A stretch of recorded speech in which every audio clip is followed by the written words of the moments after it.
आगे चलो, electric flux E dot D S newton metre square पर कूलम,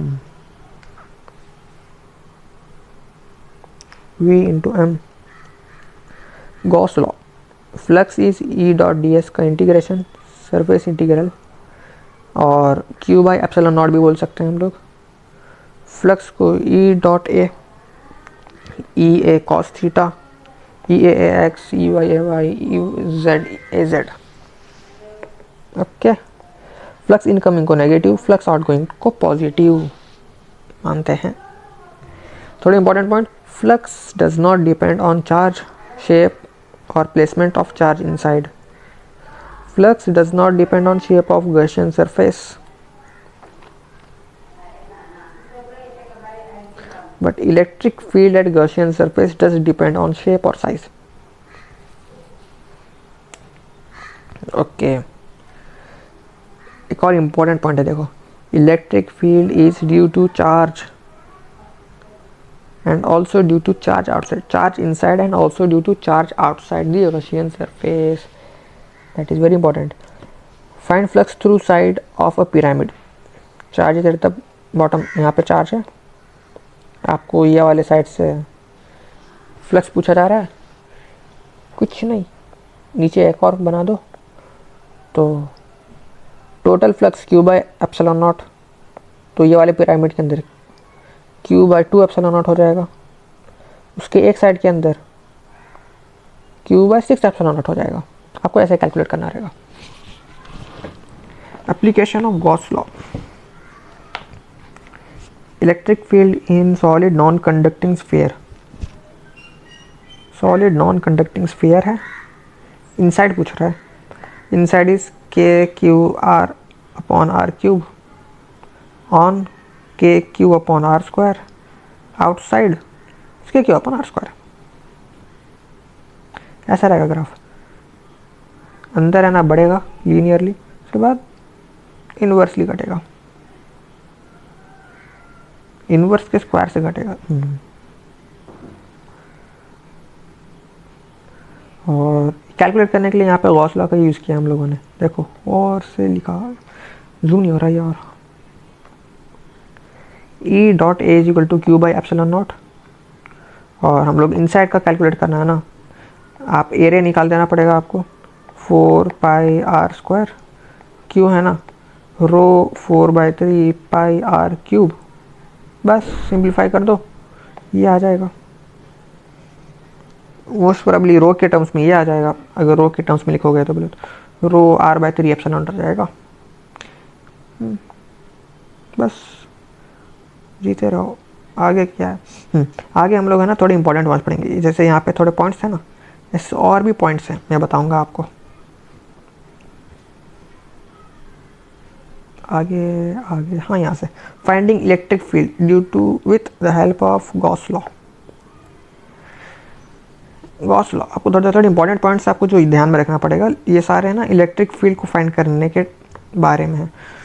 ओके, पहला वाला पॉइंट ये है कि हर बार हम लोग गॉसियन सरफेस है ना, ये सोच के, मैं बार बार रिपीट नहीं करूँगा, यहाँ पे बहुत ज़्यादा पॉइंट्स जो रिपीट होंगे, लेकिन ये वाला पॉइंट रिपीट नहीं होगा, मैं अभी आपको क्लियरली बोल दे रहा हूँ वो चीज़। ये वाले पॉइंट है ना, यहाँ पे इलेक्ट्रिक फील्ड पूछा जा रहा है, electric field due to Q1, बोले तो आप गॉसियन सरफेस ऐसा बनाओगे। सेम पॉइंट पर देखो, सेम पॉइंट पे electric field due to Q1 and Q2 पूछा है, तो गॉसियन सरफेस ऐसा, due to Q1 Q2 Q3 बोले तो गॉसियन सरफेस ऐसा बनेगा।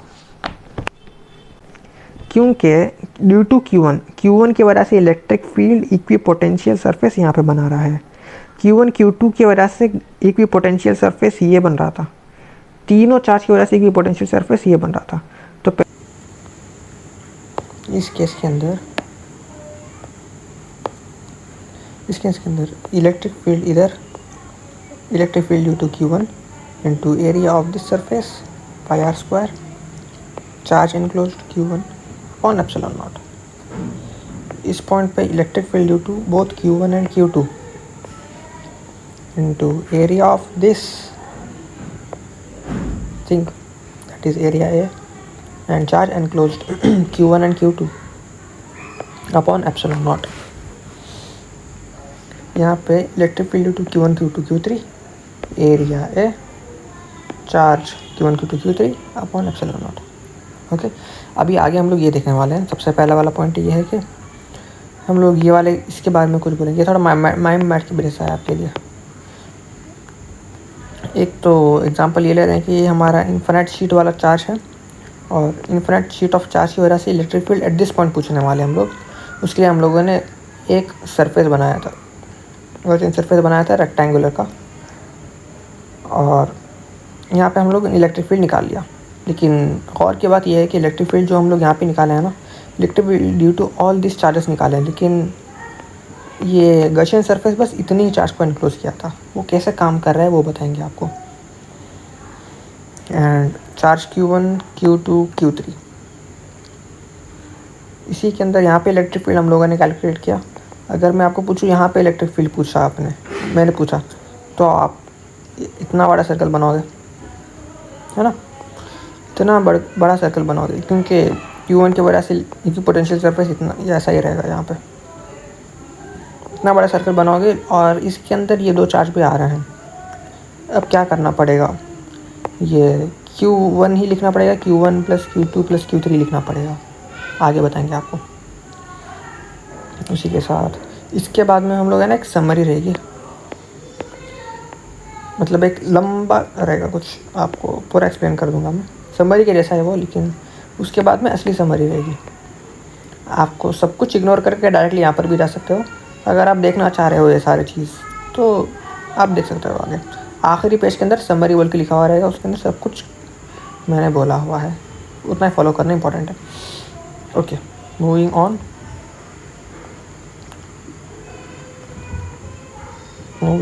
हाँ, पहला point, you don't necessarily have to include charge in Gaussian surface to calculate electric field due to it. जैसे कि ये सरफेस है, इस पॉइंट पे इलेक्ट्रिक फील्ड चाहिए सारे के सारे चार्ज की वजह से, लेकिन गॉसियन सरफेस हमारा इतने ही चार्ज को इंक्लूड कर रहा है, हाँ, लेकिन फिर भी यहाँ पे सारे चार्ज की वजह से इलेक्ट्रिक फील्ड हम लोगों ने निकाला है। बस वही चीज़ यहाँ पे बताया हुआ है। आंसर ये क्यों हो रहा है, कैसे हो रहा है, क्योंकि electric field at a point is due to external charge too. ज़रूरी नहीं है कि गॉसियन सरफेस के अंदर इतना ही चार्ज आ रहा है इसलिए इतनी चार्ज की वजह से इलेक्ट्रिक फील्ड बने, ज़रूरी नहीं है। ये बाहर भी चार्ज है ना, इसकी वजह से भी यहाँ पे इलेक्ट्रिक फील्ड बन सकती है, क्योंकि इलेक्ट्रिक फील्ड है ना सिर्फ अंदर की चार्ज नहीं बल्कि एक्सटर्नल चार्ज की वजह से भी बनती है। और electric field at a point is also due to external charge too. आप बोलोगे ये तो गलत है, और से सुनो, is also due to external charge. At a point बोला है मैंने, एक पॉइंट पर। अगर मैं पूछूं इस पॉइंट पे फ्लक्स क्या है, आप बोलोगे इसकी वजह से भी फ्लक्स बनेगा, इस वजह से भी फ्लक्स बनेगा, इसकी वजह से भी फ्लक्स बनेगा। इन अ क्लोज्ड सरफेस इसके अंदर जो फ्लक्स बनेगा ना, बस अंदर वाले चार्ज की वजह से बनेगा, समझ गया ना।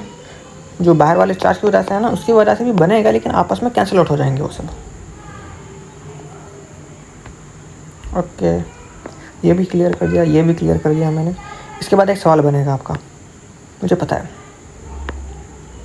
आप बोलोगे electric field at a point is due to external charge too, तो ये वाला आप ले लोगे एग्जांपल, सॉरी हाँ, यहाँ पे ये वाला एग्जांपल ले लोगे आप। तो यहाँ पे तो आपने लिखा था electric field due to Q1 into pi r square is equal to Q1 upon epsilon naught.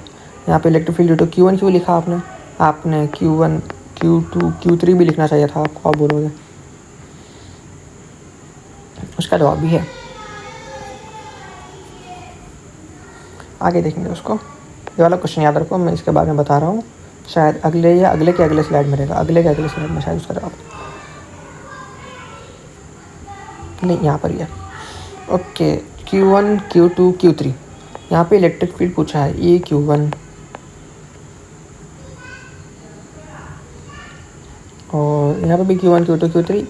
इस पॉइंट पे EQ1 हम लोगों ने निकाला था ऐसा, लेकिन अगर हम लोग इस पॉइंट पे आपको EQ1 पूछा जाएगा तो ये दो चार्ज भी ये गॉसियन सरफेस के अंदर आ जाएंगे। तब हमें कैसे सॉल्व करना रहेगा, तब हमें to make Gaussian surface. If other unwanted charge come inside, then just ignore them. आपको इग्नोर करना रहेगा इनको. आप समझो, आपने ये है ही नहीं दुनिया भर के, समझना रहेगा आपको. Assume all the unwanted charge to be non-existence. वही चीज़ रिपीट किया है. Whether they are inside or outside. ये पॉइंट एक्स्ट्रा है. वो अंदर रहो या बाहर रहो, ये इंपॉर्टेंट है. आप तो बोलोगे वो यहाँ पे अगर चार्ज Q4 रहेगा, बाहर रहेगा, तभी भी इग्नोर करना रहेगा. और जो अंदर आ गया ना, इनको भी इग्नोर करना रहेगा. समझ गए? मैंने सेपरेटली यहाँ पे आउट बोल के भी लिखा हुआ है. आप तो बोलोगे मुझे पता था आउट वाले चार्ज को इग्नोर ही करना रहेगा, लेकिन मैंने फिर भी लिखा है क्योंकि आपको आगे बताऊँगा. मैं इसकी मदद से एक डाउट क्लियर करने वाला हूँ, इसीलिए. हाँ, क्वेश्चन आ गया ना याद? ये वाला यहाँ पे था वो. ओके, इसका जवाब यहाँ पर है. तो Q1, Q2, Q3 electric field due to Q1. यहाँ पे electric field due to all the charge है, ये वाला ग्राफ है. You told electric field is also due to external charge. तो फिर यहाँ पे इलेक्ट्रिक फील्ड ई Q1 नहीं बनेगा, ई Q1, Q2, Q3 बनेगा, बोलना चाह रहे हो, है ना? जी हाँ. उसका जवाब ये है कि लेकिन अगर चार्ज अनवांटेड है तो उसे इग्नोर करते हैं हम लोग. समझ गए? अगर चार्ज अनवांटेड है यानी कि हम लोगों को इक्विपोटेंशियल सरफेस इस चार्ज की वजह से हम लोगों ने यहाँ पे बनाया था, तो इस पॉइंट के ऊपर ई Q1, ये ई Q2, Q3 को इग्नोर करेंगे हम लोग. तो मान लेंगे कि Q1, Q2 और Q3 एग्जिस्ट ही नहीं करते हैं. समझ गए? This is the answer. लेकिन अगर हम लोग इग्नोर नहीं करेंगे तो क्या होगा? तो ये होगा E dot D S is equal to Q upon epsilon naught. पहला वाला ये है. देखो, आपको फ्लक्स निकालना है ना. Flux due to Q1, flux due to Q2, flux due to Q3. Flux due to Q1 है ना, electric field due to Q1 into area से आ जाएगा. Flux due to Q2 0, Q3 से 0. तो यहाँ से आपको Q1 की इलेक्ट्रिक फील्ड मिल जाएगी. समझ गए? आप इसके बजाय ऐसा भी कर सकते हो. यहाँ पे separately due to Q1, Q2, Q3 निकाला, यहाँ पे एक साथ Q1, Q2, Q3 का फ्लक्स निकालेंगे. यानी कि Q1, Q2, Q3 की वजह से इलेक्ट्रिक फील्ड को पहले कैलकुलेट करेंगे हम लोग और एरिया से मल्टीप्लाई करेंगे. यहाँ पे हम लोग सेपरेटली देख रहे थे. Electric field due to Q1 into area, electric field due to Q2 into area. यहाँ पे पहले इलेक्ट्रिक फील्ड निकाल लो, उनको ऐड कर दो, उसके बाद में एरिया से मल्टीप्लाई. यहाँ पर ये गड़बड़ी वाली चीज़ है. यहाँ पे आपको काम ऐसे ही मेथड में जाना ही नहीं है आपको, क्योंकि हम लोगों ने जो सरफेस बनाया था ना, वो वाला सरफेस इसके जहन में रखते हुए बनाया था. हम लोगों ने ये जहन में रखा था कि इक्विपोटेंशियल सरफेस यानी इलेक्ट्रिक फील्ड इस सरफेस पे Q1 की वजह से सेम है, वो जहन में रखते हुए बनाया है, जिसकी वजह से हम लोग ई Q1 डायरेक्टली लिख पा रहे थे और ई Q1 की वैल्यू निकाल पा रहे थे. लेकिन इस पॉइंट के ऊपर आप यहाँ पे ई Q1 आ जाएगा, ई Q2, Q3 रहेगा, अलग वैल्यू आ जाएगी यहाँ पे. और इस पॉइंट पे इलेक्ट्रिक फील्ड की वैल्यू अलग, इस पॉइंट पे इलेक्ट्रिक फील्ड की वैल्यू अलग आ जाएगी अगर आप Q2, Q3 को भी इंक्लूड करेंगे. तो वही बोल रहे हैं, ई Q1, Q2, Q3 की वजह से इलेक्ट्रिक फील्ड अलग आएगी हर एक पॉइंट की वजह से, जिसकी वजह से आपको इंटीग्रेट करना पड़ेगा. बहुत लंबा प्रोसेस, यहाँ पे आप काम ही नहीं कर पाओगे. आप इलेक्ट्रिक फील्ड, ये बेकार चीज़ है, यूजलेस है, ये काम ही नहीं आएगा आपको कहाँ पर भी. एवरी पॉइंट के ऊपर इलेक्ट्रिक फील्ड निकालना पड़ेगा आपको सेपरेटली, फिर उसको एरिया से मल्टीप्लाई करना पड़ेगा. ये क्या है? आपको इलेक्ट्रिक फील्ड निकालने के लिए आप काम कर रहे थे ना, यहाँ पे तो आपको इलेक्ट्रिक फील्ड निकालना पड़ रहा है. आगे बढ़ो. Electric field due to Q1 is the question. यहाँ पर ये समरी है, basically not a summary. Summary तो यहाँ पर है, जैसी समरी है. ये बार सब कुछ समराइज करे ऐसा है. Charge which don't contribute to electric field whether if they are outside, जो इलेक्ट्रिक फील्ड में कंट्रीब्यूट नहीं करते हैं, ये जैसे कि ये वाले चार्ज. आपको ये Q1 पूछा गया है, यानी कि electric field to Q2, Q3 नहीं पूछा गया है. So they are not contributing to electric field whose electric field is not asked in the question.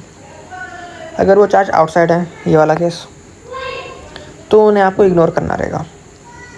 E dot D S के अंदर ई के अंदर भी इग्नोर करना रहेगा, क्यू के अंदर भी इग्नोर करना रहेगा.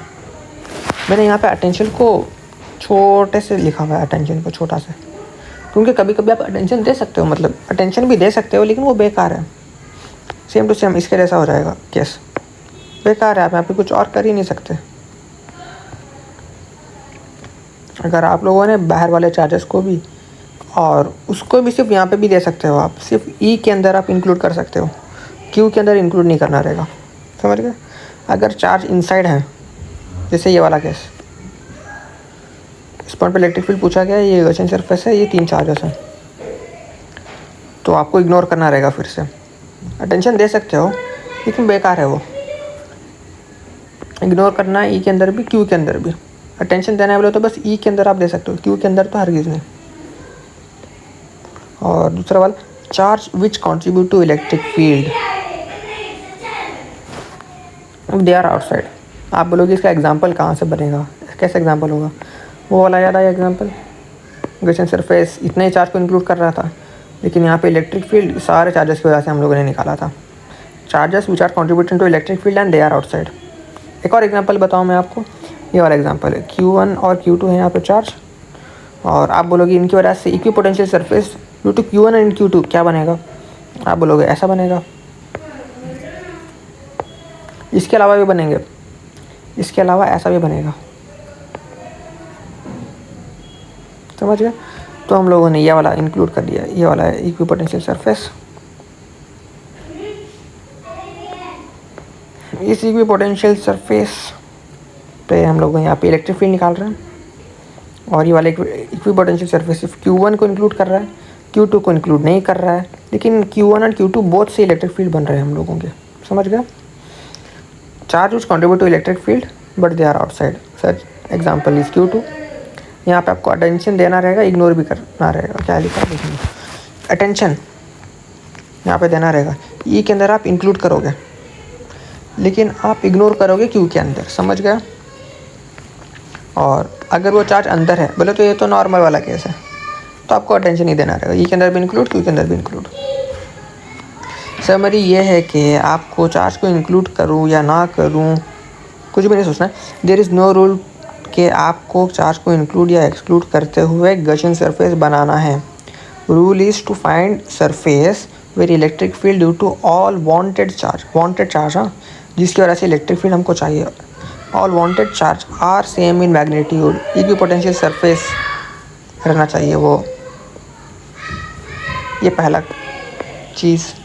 उसके बाद में this also means assuming unwanted charge to be non existent, मतलब उसके अंदर अनवांटेड चार्ज भी आ जाएंगे तो आप उसको इग्नोर कर दोगे। ये 2 पॉइंट के अंदर बस समराइज हो जाएगा सब कुछ।